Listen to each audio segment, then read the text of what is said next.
আসসালামু আলাইকুম, welcome back to new blog. তো অনেক পোস্টে আসলাম, মানে তার আগে আলহামদুলিল্লাহ নবম রোজা।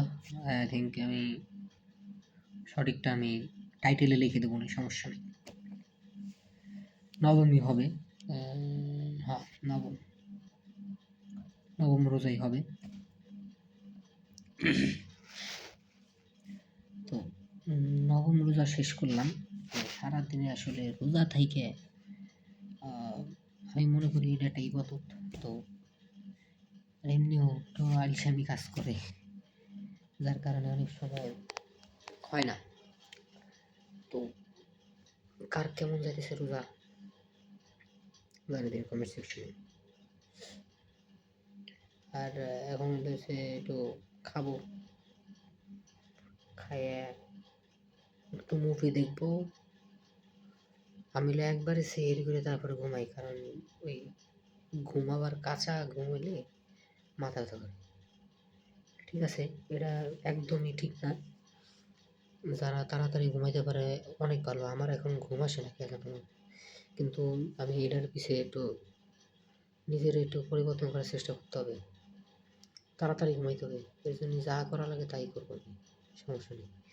ওষুধপাতি ওই সব আবিজাবি খাওয়া ছাড়া তাড়াতাড়ি যেভাবে ঘুমান যায় বা কীভাবে ঘুম আসে একটু সাইকোলজি এইসব ট্রিক দেখা লাগবে।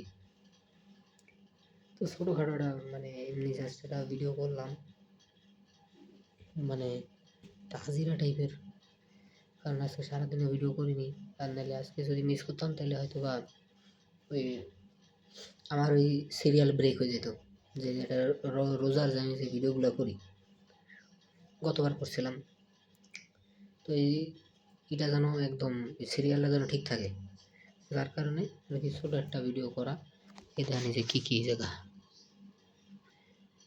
এটা কী করেন আপনারা।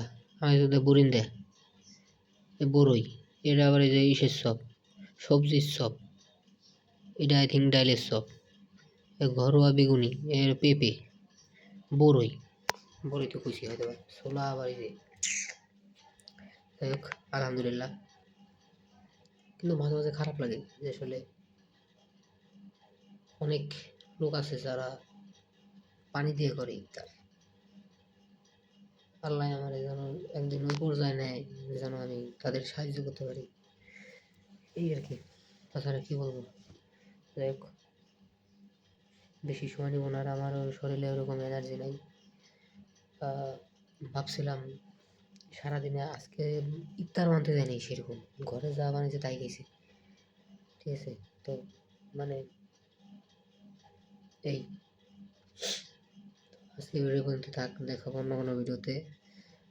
জ্বর লাগতেছে। আল্লাহ হাফেজ।